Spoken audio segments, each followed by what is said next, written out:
Pozdrav svima, ja sam dr. Marija Kovačević, ginekologinja i stručnjakinja za intimno zdravlje žena. Danas ću s vama razgovarati o temi koja se često prešućuje, a pritom utječe na kvalitetu života ogromnog broja žena. Gubitak spolne želje nakon 50. godine života. Možda se pitate zašto sam odlučila govoriti o ovome? Pa u svom radu svakodnevno vidim koliko žena pati u tišini, misleći da je to normalno starenje ili da jednostavno tako mora biti. Iža, ali nije. Statistike pokazuju da čak 90% žena doživljava značajan pad libida nakon 50. godine, no ono što mnoge ne znaju jest da se s tim može i treba nešto učiniti.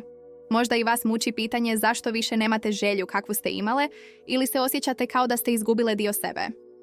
Možda vaš partner ne razumije što se događa, a vi se osjećate krivima. Danas ću vam objasniti što se točno događa u vašem tijelu, zašto dolazi do tih promjena i, što je najvažnije, što možete učiniti. I prije nego što nastavimo, molim vas da se pretplatite na kanal i ostavite komentar. Zanima me je li ovo tema koja vas zabrinjava ili o kojoj imate pitanja. Tako mogu stvarati sadržaje koji vam zaista pomažu i čine razliku u vašoj svakodnevici.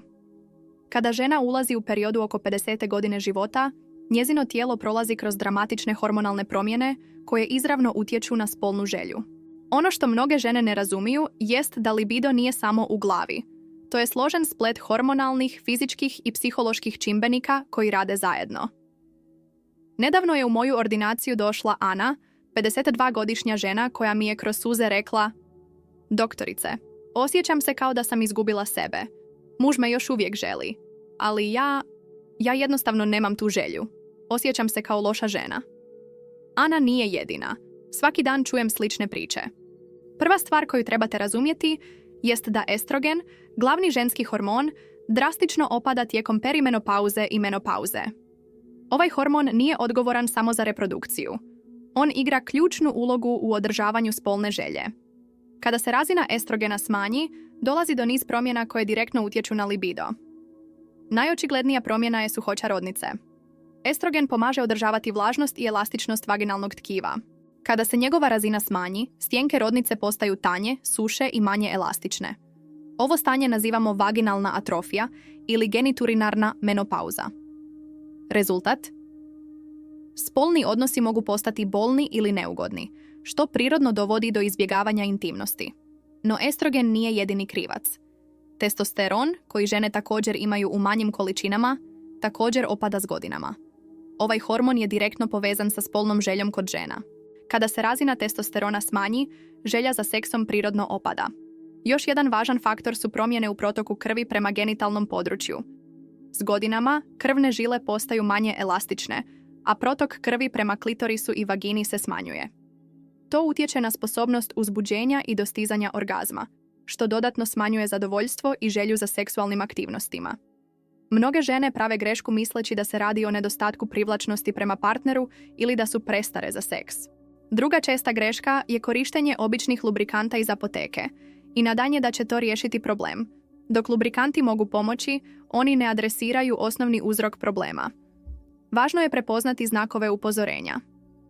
Ako primijetite postupno smanjenje spolne želje kroz nekoliko mjeseci ili godina, ako su spolni odnosi postali bolni ili neugodni, ako trebate puno više vremena za uzbuđenje ili ako uopće ne možete dostići orgazam, to nisu normalne promjene starenja o kojima ne trebate razmišljati.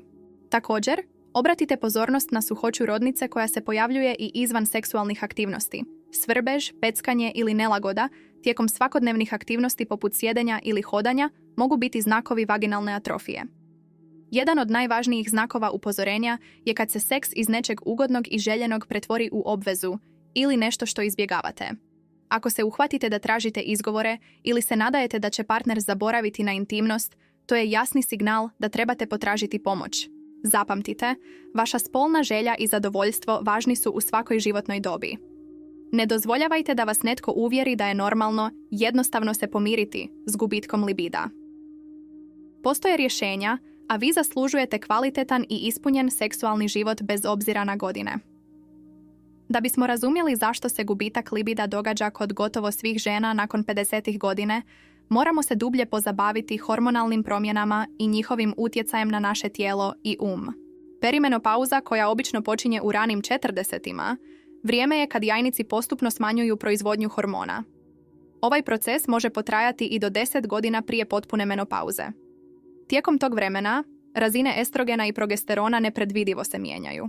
Ponekad su visoke, ponekad niske, što može dovesti do niza simptoma, uključujući i promjene u spolnoj želji. Estrogen utječe na libido na nekoliko načina. Prvo, on pomaže održavati zdravu razinu serotonina, neurotransmitera odgovornog za dobro raspoloženje i osjećaj dobrobiti. Kada se estrogen smanji, možete se osjećati depresivno ili anksiozno, što izravno utječe na želju za seksualnim aktivnostima. Drugo, estrogen utječe na osjetljivost genitalnog područja. Kada se njegova razina smanji, klitoris i vagina mogu postati manje osjetljivi na dodir, što znači da trebate više stimulacije da biste se uzbudili, a ponekad čak i to nije dovoljno. Progesteron, koji se često naziva hormon mirnoće, također igra važnu ulogu. Ovaj hormon pomaže u opuštanju i smanjenju stresa. Kada se njegova razina smanji, možete se osjećati napetije i anksioznije, što nije baš poticajno okruženje za spolnu želju. Testosteron kod žena proizvodi se u jajnicima i nadbubrežnim žlijezdama. Iako ga žene imaju u manjim količinama od muškaraca, on je ključan za libido. Nakon menopauze, proizvodnja testosterona može se smanjiti i do 50%, što značajno utječe na spolnu želju. Ali hormoni nisu jedini krivci. Postoji nekoliko čimbenika rizika koji mogu pogoršati situaciju. Kronična bolest poput dijabetesa ili hipertenzije može utjecati na protok krvi i funkciju živaca, što utječe na seksualni odgovor. Lijekovi koji se koriste za liječenje ovih stanja, posebno neki antidepresivi i lijekovi za krvni tlak, mogu dodatno smanjiti libido. Stres je enorman čimbenik. Žene u 50-ima često su na vrhuncu svojih karijernih obaveza. Brinu se o djeci tinejdžerima ili mladim odraslima, a možda i o ostarjelim roditeljima.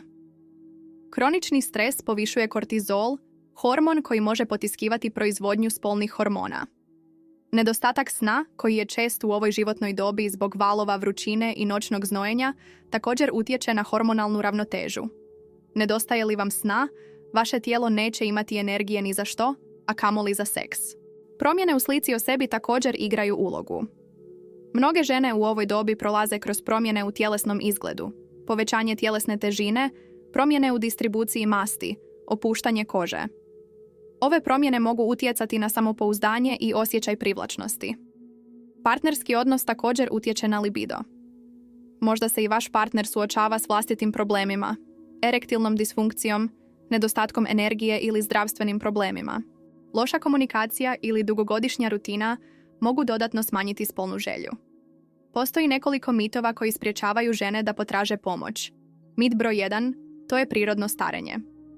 Doduše, hormonalne promjene jesu prirodne, ali to ne znači da se s njima ne možete nositi. Mit broj 2, žene nakon 50 ne trebaju seks. Ovo je potpuno netočno. Seks je važan za fizičko i mentalno zdravlje u svakoj životnoj dobi. Mit broj 3, ništa se ne može učiniti. Postoje različiti tretmani i pristupe koji mogu značajno poboljšati situaciju. Mit broj 4, to je samo u mojoj glavi. Iako psihološki čimbenici igraju ulogu, postoje vrlo realni fizički uzroci gubitka libida. Važno je razumjeti da gubitak libida nije vaš izbor niti vaša greška. To je složen medicinski problem koji zaslužuje pažnju i tretman. Dobra vijest je da postoje brojni načini kako možete povratiti svoju spolnu želju i zadovoljstvo. Ključ je u pronalaženju pristupa koji odgovara baš vama i vašoj specifičnoj situaciji. Prvo i najvažnije, ne čekajte da problem prođe sam. Što ranije potražite pomoć, to bolje rezultate možete očekivati. U svojoj praksi vidim da žene koje ranije počnu s tretmanom postižu bolje rezultate. Kada dođete kod ginekologa, možete očekivati temeljit pregled koji uključuje detaljnu medicinsku anamnezu i razgovor o simptomima, ginekološki pregled s procjenom vaginalne atrofije, hormonalne analize krvi, estrogen, testosteron, FSH, LH, provjeru funkcije štitaste žlijezde, ocjenu općenitog zdravstvenog stanja. Na temelju ovih rezultata, vaš liječnik može preporučiti različite opcije tretmana. Hormonska nadomjesna terapija, HNT, često je vrlo učinkovita. Sistemska HNT može pomoći s općenitim simptomima menopauze, uključujući valove vrućine, promjene raspoloženja i gubitak libida.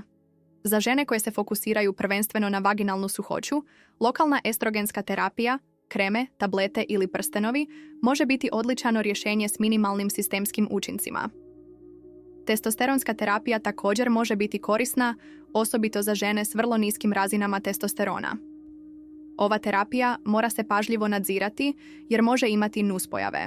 DHEA, dehidroepiandrosteron, suplemeni mogu pomoći povećati razine testosterona prirodnim putem. DHEA se pretvara u testosteron u tijelu i može biti koristan dodak hormonskoj terapiji. Ali tretman nije samo o hormonima. Postoje i nehormonski pristupi. Vaginalnu suhoću mogu pomoći riješiti redoviti vaginalni hidratanti i kvalitetni lubrikanti na silikonskoj ili vodnoj bazi. Koristite ih redovito, ne samo prije spolnih odnosa. Kegels vježbe jačaju mišiće zdjeličnog dna, što može poboljšati osjećaje tijekom seksa i olakšati dostizanje orgazma. Ove vježbe možete raditi bilo gdje i bilo kada. Terapija svjetlosnom energijom ili radiofrekvencijska terapija su noviji tretmani koji stimuliraju proizvodnju kolagena u vaginalnom tkivu, poboljšavajući elastičnost i vlažnost. Promjene životnog stila mogu imati ogromnu ulogu. Redovita tjelesna aktivnost poboljšava protok krvi, podiže razinu endorfina i može povećati libido. Nije potrebno ništa ekstremno. Dovoljno je 30 minuta hodanja svakodnevno. Zdravo prehrana bogata omega-3 masnim kiselinama, antioksidansima i fitoestrogenima može pomoći održati hormonalnu ravnotežu. Uključite u prehranu ribu, orahe, laneno sjeme, soju i temno-zeleno lisnato povrće. Upravljanje stresom kroz meditaciju, jogu ili duboko disanje može značajno utjecati na libido. Kroničan stres je jedan od najvećih neprijatelja spolne želje. Dovoljno sna je ključno. Nastojte spavati 7-8 sati noću. Ako vas smetaju valovi vrućine, koristite hladnu posteljinu i održavajte hladnu sobu. Komunikacija s partnerom je iznimno važna. Razgovarajte otvoreno o tome što se događa s vašim tijelom. Partneri često ne razumiju da se radi o fizičkim promjenama, a ne o gubitku privlačnosti prema njima. Eksperimentirajte s različitim oblicima intimnosti. Možda trebate više vremena za zagrijavanje, različite vrste stimulacije ili novi pristup seksualnosti. To je sasvim normalno i može biti uzbudljivo za oba partnera. Važno je demistificirati neke česte zablude. Zabludu 1. Hormoni su opasni.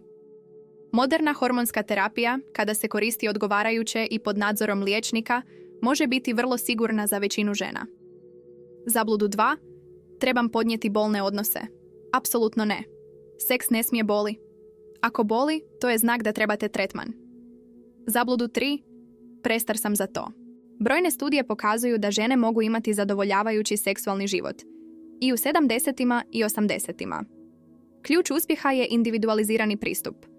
Ono što pomaže jednoj ženi možda neće pomoći drugoj. Budite strpljive s procesom. Poboljšanja mogu potrajati nekoliko mjeseci, ali vrijedi čekati. Ne zaboravite da je kvaliteta života jednako važna kao i kvantiteta. Zaslužujete osjećati se dobro u svojem tijelu i uživati u intimnosti bez obzira na godine. Dragi moje gledateljice, kroz ovaj razgovor smo prošle kroz složenu temu koja utječe na milijune žena širom svijeta.